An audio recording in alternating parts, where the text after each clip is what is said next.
ain't playing around. They tried to overlook me cause I wasn't in the in crowd. Well, I'm back at it, so you know it's going down. And I'm all up in their face, so they got. What is up, everybody? Yo, Welcome to another Five-Star Fridays. It is me, your ever-loving Uncle Fish, Mr. Fish, a.k.a. Mr. Fish Comics, a.k.a. the fastest working man in indie comics, a.k.a. the mountainous Mr. Fish, a.k.a. everybody's favorite Uncle Fish. That's five. That's what Tony usually does. Tony's yeah. feeling a little under the weather, so I'm trying to help out. Uh, How's everybody doing this wonderful Friday? Fee is coming to us as our foreign correspondent from around the globe. How are you doing, Fee? Hello, hello. Good morning from South Korea. It's been pretty cool. I'm feeling pretty awesome. I'm glad I was able to check in and say hi to everybody as promised. I was a little bit ahead of schedule because I'm used to adding time because usually I'm always adding forward to think of the time in Korea. So I was on time, but I was so happy that I was able to tune in and say hello to everybody. So glad to We're be here so to glad you everyone. can check in. It's so good to see you. I am so glad you're having fun and a little bit jealous of you getting to go so far and see so many awesome things with so many awesome new friends. Mr. Five Star, aka Tony Clapper, how you doing, man? I'm doing all right, man. I'm doing all right. I had a little bit of a rough week. I got that little stomach bug that's been going around, so a lot of time in the poor bathroom. But Somebody mask up. um, you know, other than that, we're doing all right. We're it's Friday. Thank goodness it's Friday. Thank goodness it's a 5-star Friday. Uh, Always happy to see my pals here on 5-star Friday. So I'm ready. Let's get to it. We All got a righty. special guest, right? We got a special guest today. Yes, we do. We have a special guest today. I'm going to try and not butcher this with my southern accent. My buddy Eric You got it. Wroblewski. Close, pretty close. See, Pretty close. he's giving me lots of curveballs because not only does he have Wroblewski as a last name, but then the name of his book is a more Patrice, which is another it's challenging. It's challenging for the southern gentleman with a thick jaw. How you doing, man? I'm doing good. It's been a nice week. Friday. Looking forward to the Yeah. weekend. Absolutely. Man, I am glad it's Friday. I am so excited. I am like 3 panels away from being absolutely done with Green Zone issue 4. Nice. So by the time the money gets here from Kickstarter, it can go straight to the printers as promised, which I'm super excited about. Got funded on that one. Though late pledges are still open. So if you want to go to gomrfish.com right now, you can check it out and get your copies of Green Zone 1 through 4. Man, Listen, the shameless plug. You gotta love it. I'm Plug man, that you bad boy. gotta throw it in there, man. You get You used got to it. to. You got to. That's why I came up with the little Yeah. gomrfish.com thing, man. It's got my name in it. Like it's got my name, so it works. Yeah. And it's not the size of your link that matters, Tony. That's what I'm trying to tell everybody. As long as the link gets you there, that's all that matters. That's what it doesn't have to be a great big long hefty one, Yeah. Speaking of links, I'm gonna copy the link to Amora Patrice and drop that in the comments. Yeah, I'm interested in hearing about it. I'm interested in the hearing about what we got going on. What's our guest been working on, and if you're not familiar, like myself, pitch it to me, man. Sell it to me. Okay. Amor Patrice is follows a small town sheriff who kind of investigates a local disturbance. It's anything but normal, and all he finds is death, blood, and madness. And his investigation unearths that exorcisms are real, and it implicates the Vatican, and it kind of spirals into demonic possession. And so, if you like black and white horror, if you like Exorcist, The Nun, The Conjuring, all those good supernatural horrors, then this is definitely up your alley. Nice. This I'm is some digging the stupid stuff. artwork. I'm Mhm. digging the art. I'm digging the black and white goes hard. Now I'm a big scaredy cat, so this ain't really my You could lane. read it behind your couch. But my daughter and my wife both love this. Everything that you just said is what they love. You know what I mean? So each issue has kind of a homage to a specific film. So the first issue was The Exorcist, and nice. this one is The Nun, with the variant. Mm. So yeah, it looks really cool. But yeah, That's clever marketing, man. Yeah, I thought so because this is a horror.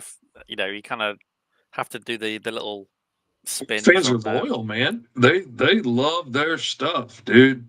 Yeah, they do. I hope so. I hope they I've come been back.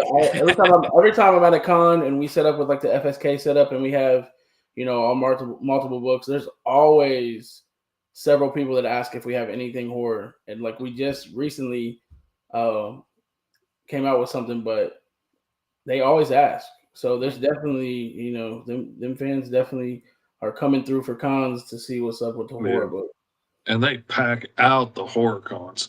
Oh man, they pack them out like crazy. I was a big horror fan. I really did enjoy it, like especially back in like the 80s and 90s. Man, Freddy Krueger was my boy. I loved all the like franchise films back in the day, with some big crazy bad guy in it killing people. I freaking loved it. And then my Tourette's got worse as I got older. And now, like when I get jump scared, I look like I'm having a seizure. So I've had to lay off, and it went to like all jump scares like the last decade or so.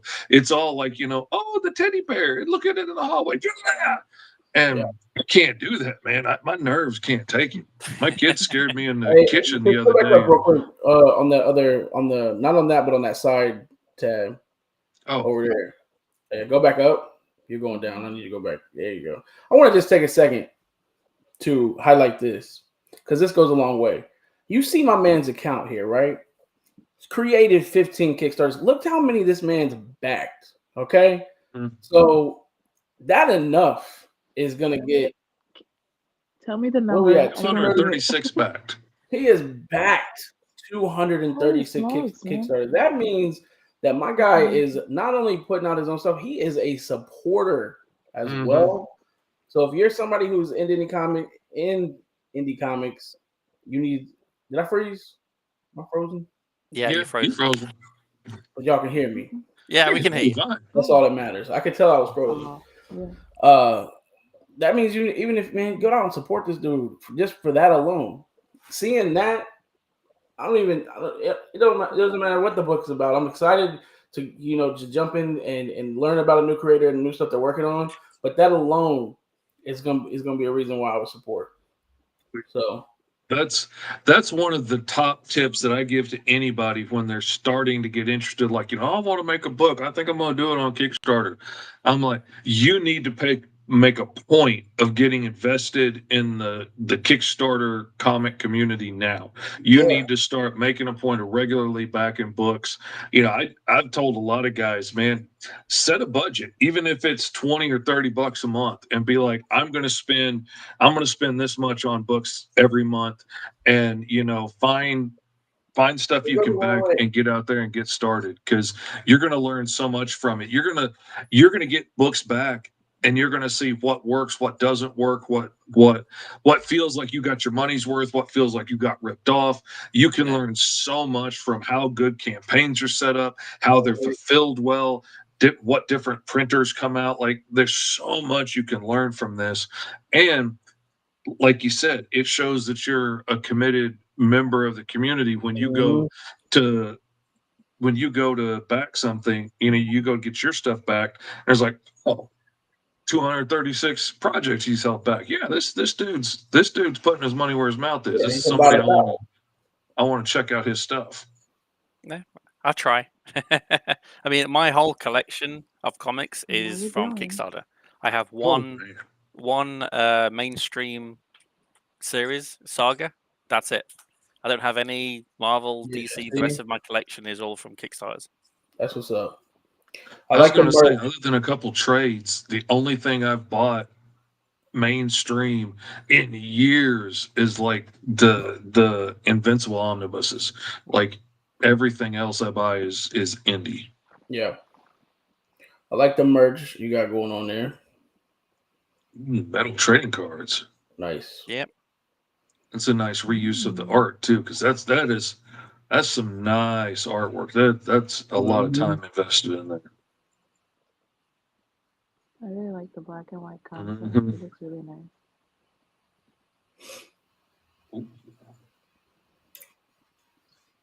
I'm a people. So I got some Like more. I got another question. So well, obviously we're digging the art, we're digging the campaign. Story Yep. sounds dope, but I also, I like to know a little bit about the creator. I like to know about the person behind it. So if you could just tell the people a little bit about yourself and like what kind of got you started in this, and I'm a Uh, firm believer that if I like the person, I'm gonna support him. You know what I'm saying? I'm gonna yeah. support the person. So, I actually came into comics very late. I wrote an Enra, which is a post-apocalyptic horror, as a TV series, and I got picked up by an agency, and they were shopping it around. Didn't get much traction, but the one of the agents thought it would make a kick-ass graphic novel. So we pitched it around. Luckily, they had a couple of artists, and one of them was Ezekiel, and he picked it up really quick, loved it. We made the first issue. It took so long because he drew it off a TV script. Um, hmm, that we got that made, and then I'm on issue 7 is hopefully launching end of April. He actually does the Blood and Fire, Ice and Bone samurai horror too. Same hmm, artist. Yeah, that's Uh, beautiful stuff. yeah, he kicks ass. So we had Ice and Bone number 2 successfully kickstarted. So he's working on that now.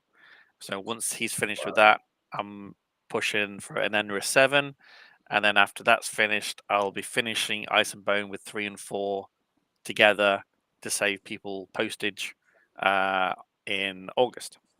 nice. So Good deal. how many projects you have out altogether? Currently live in ongoing 3. I've just started getting pages for the 4th series, which is science fiction horror. So Nice. aliens, Event Horizon kind of vibe. Okay. Yeah. It's the kind of So stuff. Big. watch this space. I'm itching to get it out there. they solid. I don't know when to launch it because it's having the energy to launch it. Yeah. It's Um, a lot of work. yeah. That So is something I don't tell you. I'm thinking of Mm, maybe postponing it until January next year, just so I can just kind of go all guns blazing with it, get it all um, super sweet and finished and ready to rock and roll. Um, so it's artist Caleb Addy. He's done a couple of my variants for Ice and Bone. He's doing the Eternals for it, and he kicks ass. And I can't wait to show people about it. It's so cool. So let me ask you on that note, like, is this your full time gig, or are you doing this on No, top of your day job, or like, yeah, what do you do for a living? I can't afford to do this day in day out. I work full time. I'm a applications engineer for a manufacturing intelligence company. They build laser trackers for arms. I've actually got one right there. Oh, cool.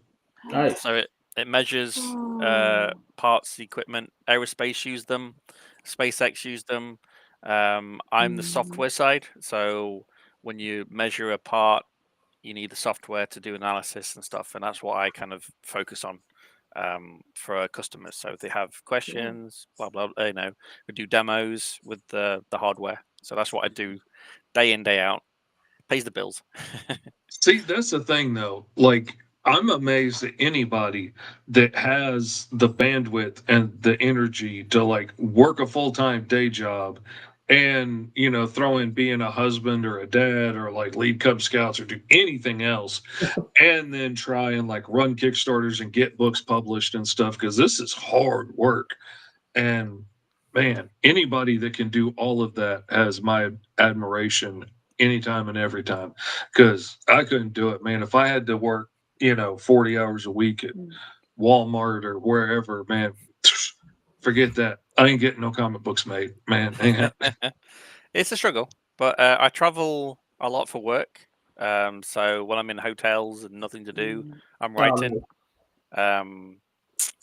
But yeah, I try and once 5 o'clock hits, I'm finished work or whatever. I'm not doing work. I try and kind of push that aside and focus either on relaxing, gaming, or time with the family. It's a balancing act. My wife knows I have a Kickstarter running. The last one, the one before Ice and Bone, I forgot to tell her I had a Kickstarter going, and she was like, "Why are you so stressed?" It's like, "What?" It's like, "You're not sleeping, you're not eating, you got a Kickstarter going." It's like, "Yeah," it's like, "That's why." It's like, yes, it's stressful. Refresh. Would give anything not to hear about the Kickstarters all the time. Yeah. And, oh man, New Kickstarters take a lot out of you. They do. Especially when but I couldn't be here without it. Right. For real. I mean, without the backers, I could not afford to make these comics without the backers, and they're amazing. Okay. I cannot do this without them. I have responsibilities of my dad. I have family. I've got mortgage. House payment stuff. I would not be able to do this without them. So I am very 100%. thankful they put their hard-earned cash to comics that help me to make it. Speaking of awesome dudes out there in indie comics, I didn't see the comments. What's up, Chris? What's up, guys? Hi, Chris. Four Tales podcast. That must be Danny J. Quick. I'm pretty sure it is. I hope he's not supposed to be on Kyron's stirring up show. trouble about Ryan being on his show. It's got to be Kyron. Kyron loves stirring up trouble. I'm just making sure Ryan's at a con, so hopefully he's not your guest, because if he is, he double booked because he ain't gonna be on it. So I'm just letting y'all know that. Yeah, our boy Ryan Robinson. Look at Ryan doing 2 cons back to back. What? That's tough right there too. I'm doing my first one June for Nashville. Oh, nice. Yeah. Okay. Oh, you're coming to Nashville. That's awesome. Yeah, it's my first con. All booked. Got hotel booked. Nice. They got the tickets booked. Oh The only man, thing that I'm needing hotel had is to hurt. Man, Nashville's expensive. I'm about 40 minutes out of Nashville. Okay. And I'm using my points, so it's free. Cool. There you go. Smart thinking. I give you one bit of advice I wish somebody would have told me before we went to Nashville. Don't freaking go to the Johnny Cash barbecue place. It didn't occur to me that it was just a tourist trap piece of nonsense. Man, we ended up paying $100 for some of the worst dried out barbecue I've ever had in my life. Don't go. Too noisy, too loud, too many drunks. It was no fun. Absolutely hated it. The con in Nashville was fun. Had a great time. Sold out a bunch of books. I enjoyed the con, but man, hotels not so much. They're expensive, and I'm still bitter about that Johnny Cash barbecue place. I love me some Johnny Cash, and that dry ass chicken. That got me upset. All right, I'm gonna get as upset as I did about what they did to my boy Nathan Fillion, making him Guy Gardner. I'm not gonna do that. I'm gonna stay calm. Don't get too crazy. I'm gonna stay calm. I don't know what it is about my setup today, but I just keep freezing up. Even like trying to click different windows and trying to. But at least you're not frozen in a very compromising image. Yeah. Oh yeah. It could be a lot worse. You just look like you're too good to talk to us straight on. That's not too bad. Yeah. Well, I was trying to look at I'm like looking at my the nerd news over here, trying to see what was up, and I forgot earlier this week I seen that first picture that they put up of the Toxic Avenger. I didn't know there was a new one coming out. Mm-hmm. It's gonna bomb. It Well, looks like I mean, it's a Toxic Avenger. It's kind of got to. I mean, like it's I mean, part because of the charm. who knows about it apart from like us old folk? yeah, No kids have watched it. So unless they were gonna make a like a TV series like 5 years yeah, ago and then run up to a film, I could right. understand it. But just to make a Toxic Avenger film where no kid knows about it, you're basically wanting the adults like me to go, oh, this is Yeah, you're amazing. hoping This the is for old my youth. guys We'll go and that are see it. It's weird like I'm enough not to have doing that. liked the show, like the Yeah, movie, are going to come in and want to do it. and that's And 50 speaking bucks of the down the Toxic toilet. Avenger, that was right in there with the whole trend at the time of making like R-rated movies and stuff that were not intended for kids into cartoons and toys and stuff. Because like, man, they had those Toxic Avenger toys all over the place, Yeah, and I'm like, that's really not the movie for that. But what are you gonna do? yeah. What are you gonna do, V? What are you gonna do? Um, What you gonna do? I'm What you gonna excited do? for your book, like in your process, because I always like talking to other creators and like picking their brains for how they work and stuff.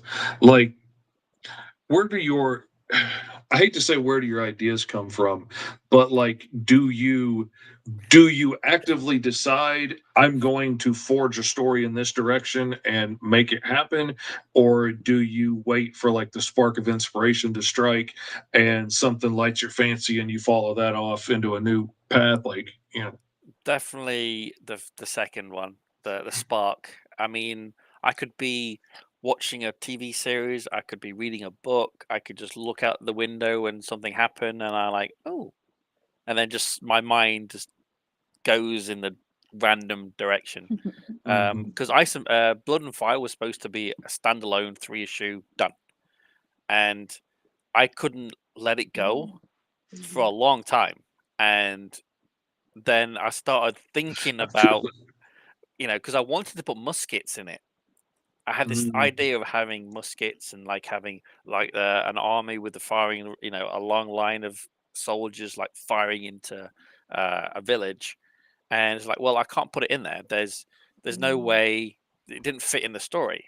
So I'm like, okay, whatever. It was a good idea, and then it just kept going back and back and back, and then I started researching and writing Ice and Bone. So I never know where the idea comes from. I have four four series currently on my laptop that I'm itching to get made, not nice. including this new one.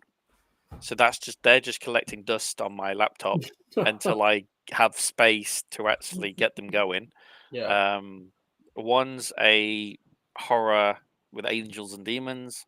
Another is a dark fantasy, and two are kind of manga, um, kind of genre with dark fantasy as well. So I never know where it hits.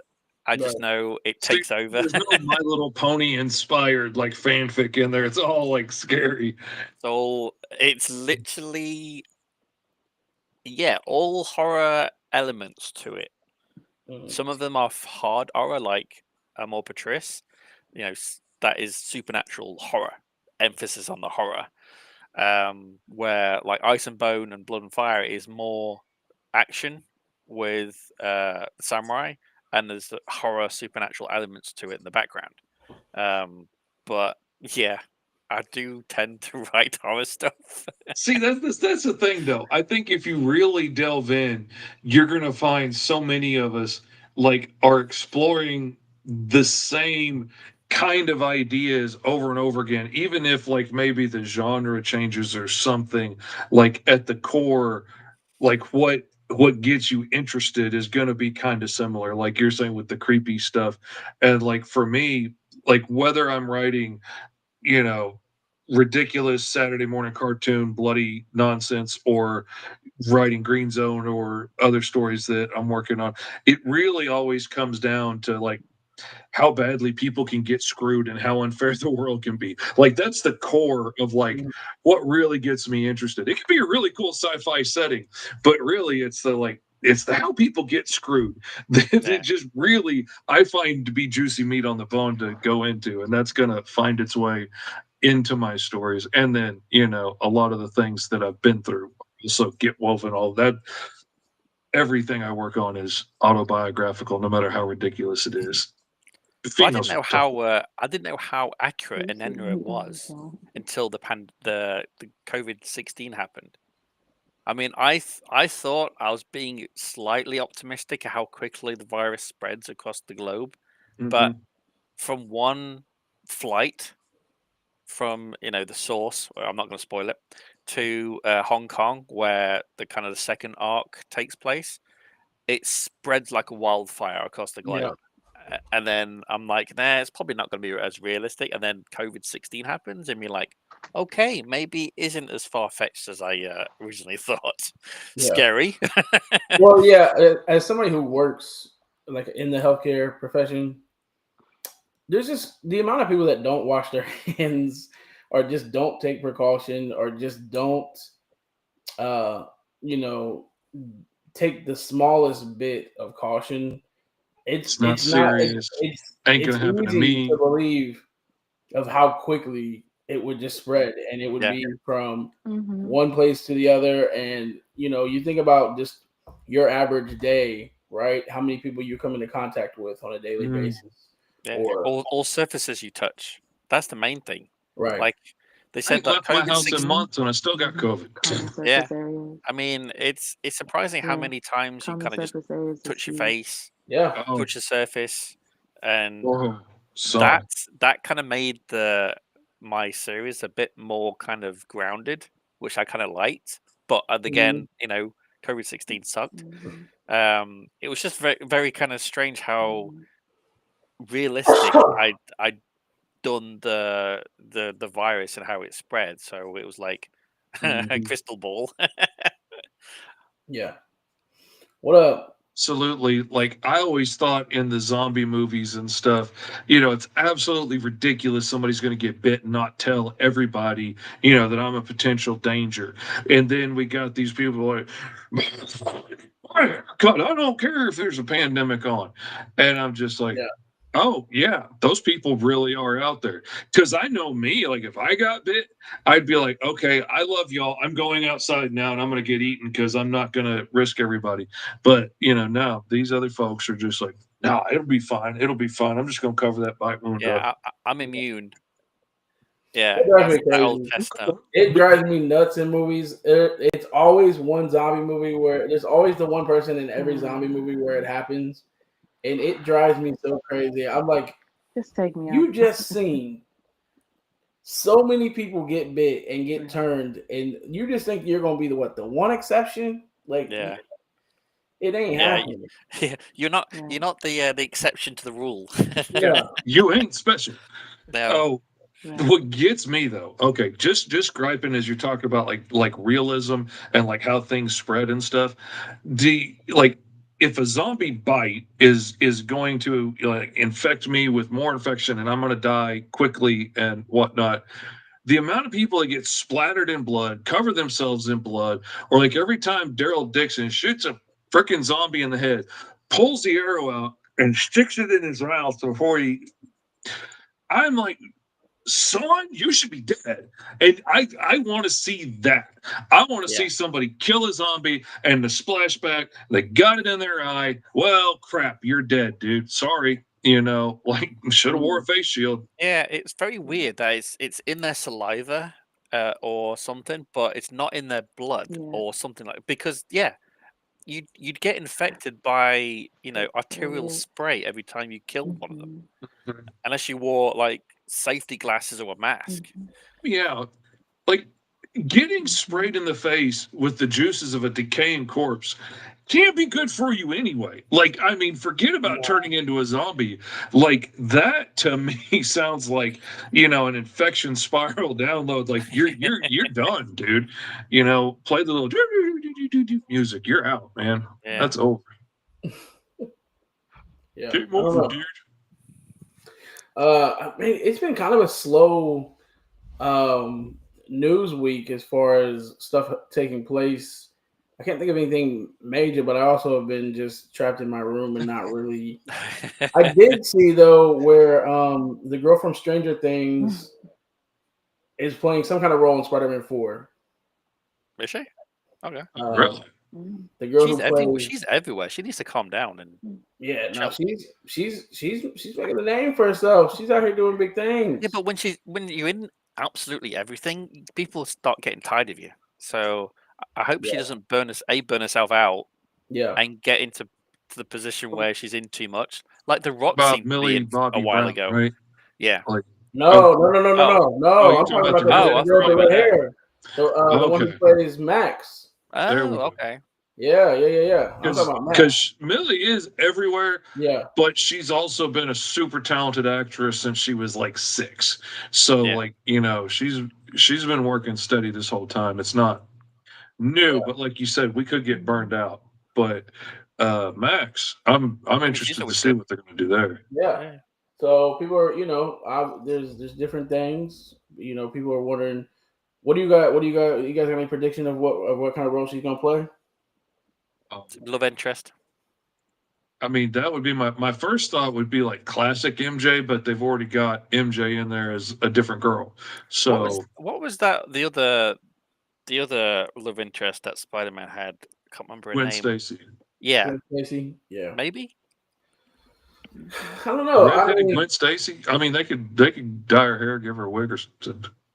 I mean, who is- the current Mary Jane isn't, what get in the Yeah, comics. true. So that's who true. That's cares? true. True. Could be. What's in Spider-Man and Friends? What was the fire chick's name? Firestorm. Firestorm. Some people are saying it could be It Firestorm. was a Firestar. It ain't Firestar. Firestar.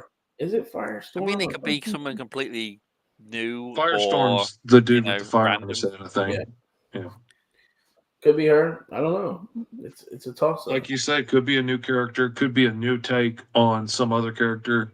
Like Some could kind be of some kind of swap on a male character. You never know. Never You've done it a know. few- Never You've done it know. a few times. could be Dum Dum Dugan for all we know. True. She could be doing a voice acting and could be a little Oh, squirrel. man. all that lead up, and she's like an AI on his phone. Yeah. Right. Nah, Yeah. they ain't pushing it if they ain't gonna give her. I'm gonna say it's gonna be somebody we know that we've seen that we've Aunt May. I was gonna say like The de-ager, or should I Yeah. say re-ager? right.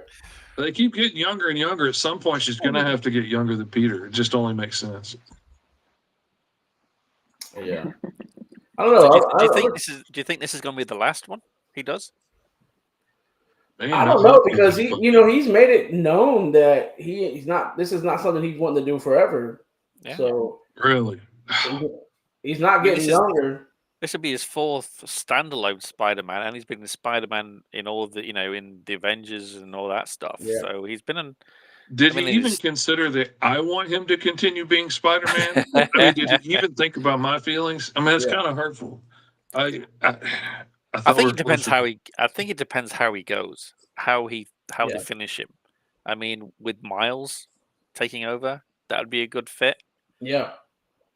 Yeah, there's a way that they could do it to where it would, if they do it, and it would make sense, and then they can pass the torch onto a Miles. I don't know. I'm curious to see, if he continues it, or I'm sure it could possibly be the last standalone film, but I'm sure we're going to see him in one of the Avengers. I imagine he'd be in both of those. What is he going to do afterwards? Like, I mean, he's not the type of guy that's going to start, playing roles where he's like, the high school principal, or something. Like, he's always going to be playing like action-packed movie lead roles. Like, that's what he's built for. Like, I I don't get it. I mean, I could get wanting to take care of your joints and not want to end up in like the condition that like Stallone's in and stuff now, but like it's not like he's not going to be running and jumping and stuff in movies anyway. And the problem Start is some. he's in his 30s, isn't he? And he's still playing a high school kid. Yeah. That's not good. See, Yeah. we can age Peter up though. Like we can let Peter grow up, especially now. But Yeah. it's hard to kind of visualize Tom as a 36-year-old in a film because you Yeah. literally see him as a teenager Mhm. or a high schooler in Mhm. a film like a year ago. So there's a very big disconnect. I think that's probably what driving him to Yeah. go elsewhere because Yeah. he's sick of tired of being stereotyped as a kid. Yeah. I read I recently read an article to where he came out with his own. So he has some problems he felt with drinking. So he took some time away from no alcohol, still no alcohol. He comes out with his own beer brand that's like non-alcoholic beer, right? And he can't buy it anywhere because he keeps getting carded, and he didn't have his ID. So he's like, I can't even buy my own beer. Like, this is my beer, and I can't buy it, which I just thought was funny because you're right. He looks young. He does look like I didn't even know he was that old. I didn't know he was 36. Yeah, it's nuts. So I mean, I knew he was in his 30s. I couldn't remember where in his 30s. yeah. But then he looks young. Oh yeah. I wish I'd looked that young at 36. Well, that was like Michael J. Fox. Man, he looked like a kid forever until he didn't. And right, age hit him. oh yeah. Maybe that's why he's worried. He's like, man, I just don't want age to hit me, and like I'm supposed to be this fresh out of high school forever. I'm supposed to be struggling with my college courses, and all of a sudden my face is all wrinkly. All of a sudden, yeah. I mean, yeah, I had that I could be more concerned about than, man.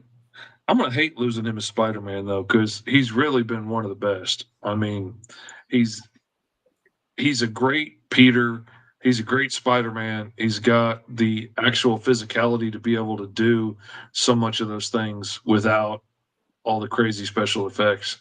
That's such a rare package to be able to find. I mean, they've done really good casting in the MCU side of it. I mean, Tony Stark with Downey Jr., great. Oh, yeah. I mean, Chris Evans is Captain America, and all the casting's been top notch. It's just after Endgame, the writing sucked. Yeah. The casting has always been pretty on par. I feel like they do a great job of the casting. I will agree with that. Yeah. Anybody y'all been watching Daredevil? Yes. Yeah. It's awesome.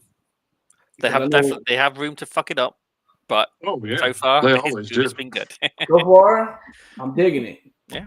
Mm-hmm. Even the last episode, not much happens in it because a lot of courtroom stuff, but it's still great storyline, and the end scene, amazing. End scene crazy. No spoilers. No spoilers, but it is really good. It is good, and even though, like you said, it's not like a huge action episode or anything, but I'm just loving like the meat and potatoes they're giving us of like the city, how the city's working, and how things are affecting the city, and how I love that it's real grounded and it's not this universal threat or this craziness. I just like how it's really grounded.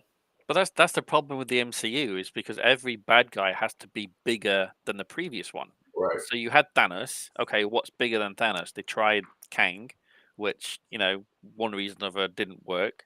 Now they have to Doctor Doom, and then after that X-Men things. You just have to keep getting bigger and bigger and bigger, and then as you get bigger and bigger, you get like Galactus size, and it's like Hulk is that big. And then Galactus is the size of a planet.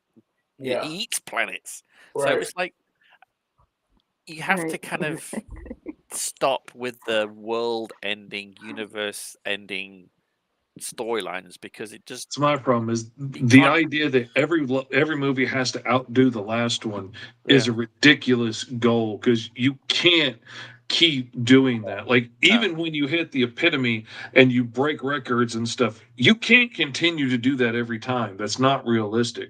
But if you make good movies like the ones that got us in the movie theater to start with, to watch these series that got us there, that would continue to keep bringing us back. The problem is trying to keep outdoing you. That's the You issue. ain't going You're to. trying to outdo the next, like you're saying. So the first 10 years, that build up, it was okay if there was a movie that wasn't quite as on par, right? Because it was a build up, and it was like not everything was this, catastrophic, crazy thing. Iron Man was doing his own thing. Captain America had his little shit going on. Thor had his, and then at Endgame hits, and then it's like, man, everybody's expectations are just up here, and they can't allow anything less than that.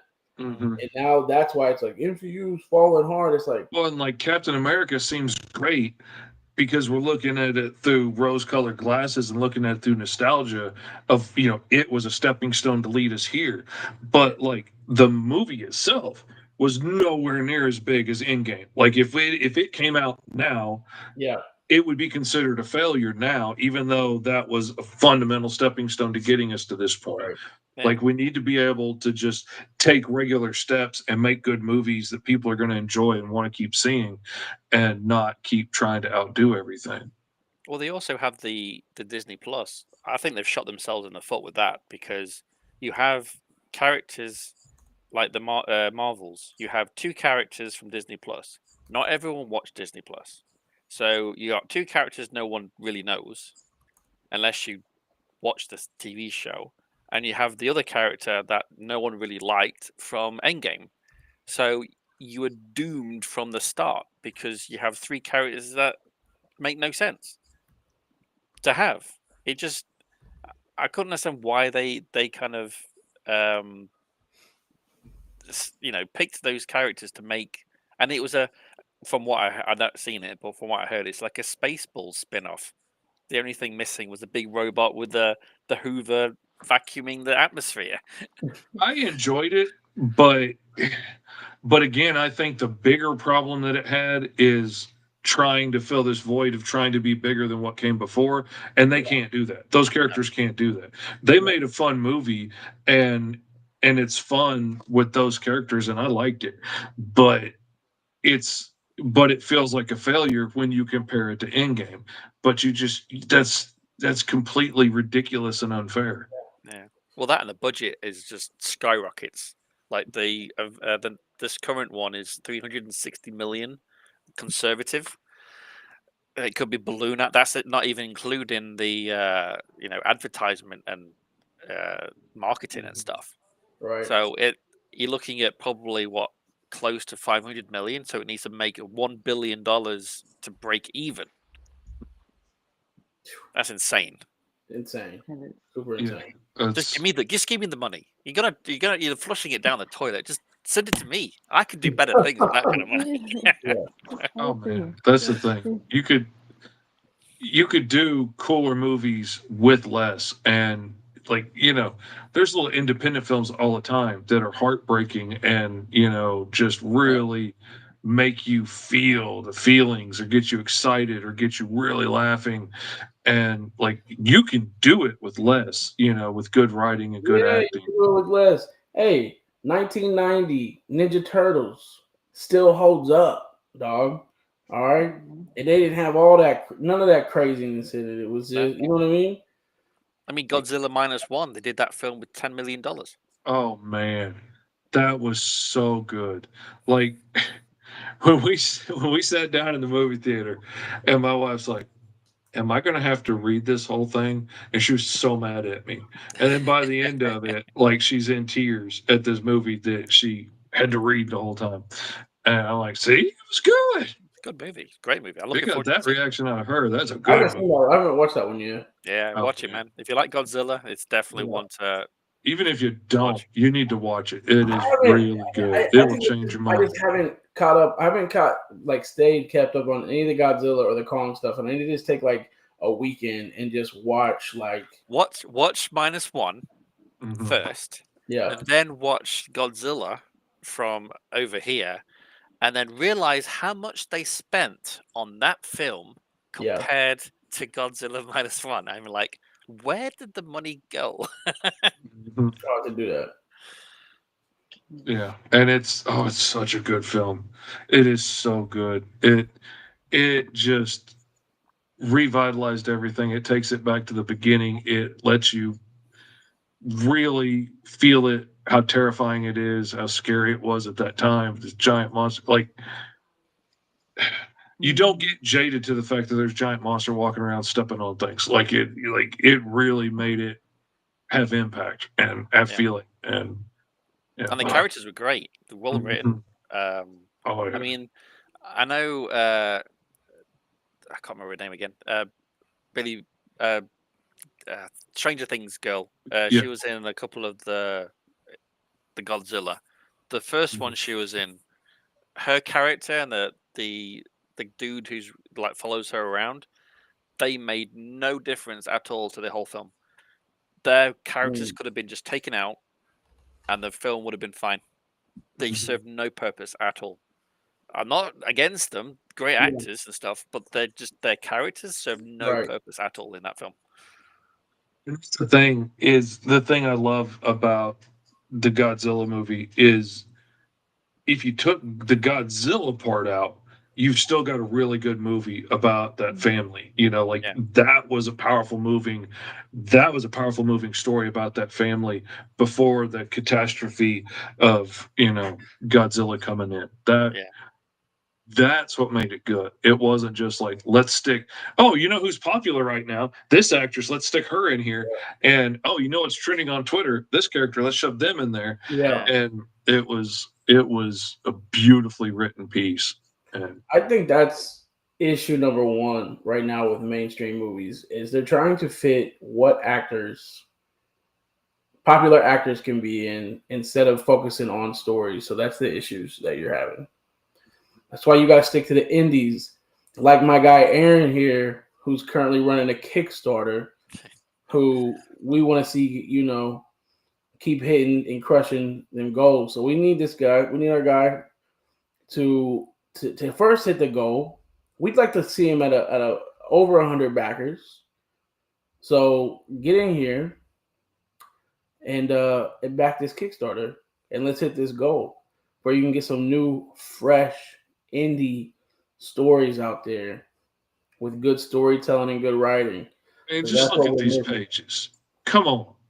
These pages, are painful and terrifying and heartbreaking and gut wrenching. Like, come on. Y'all can get out there and back these books. Come on. If Y'all need to. if you can't donate or you can't pledge, share it. That you can do 100%. You can do that for free 99 every time. So that doesn't take no funds. I get it. Eggs are high dollar, you know what I mean? I understand, but you can at least share it. It doesn't take nothing to share it. So And it makes such a big difference. I mean, on my last campaign that I just ended, so many of the things I shared got saw by like 20 people and got like 3 likes. yeah. Just sharing that out to a different group of people that Facebook's not trying to tamp down because I shared too many posts or whatever. It makes so much of a difference that I can't tell you how many times between friends that we've been like, oh crap, you had a book that just ended, because I never saw a post of it on social media, and it share. It takes a minute to share it out and make all the difference in the world, man. Get out there and do it. Real quick, Aaron, I know you gotta go. Why don't you tell them how they can, where to find you at? And yeah, you can find me on Instagram at Wroblewski Aaron. You can find me on Facebook. I have 3 Facebook groups for Blood and Fire, Ice and Bone. I've got one for Amor Patrice and Enenra. So I kind of go between those. nice. All right. Good deal. Sounds Makes it nice good. and easy. We appreciate you, hopping on the show. It's been a pleasure. Thank you much. And y'all get out there and make that goal happen. All right. Mm-hmm. So, Fish. Yo. It's been a good Friday, brother. Enjoy that weekend. Remember to be a 5-star version of yourself. And let's keep it rolling. Fish, run that outro. See y'all. Peace.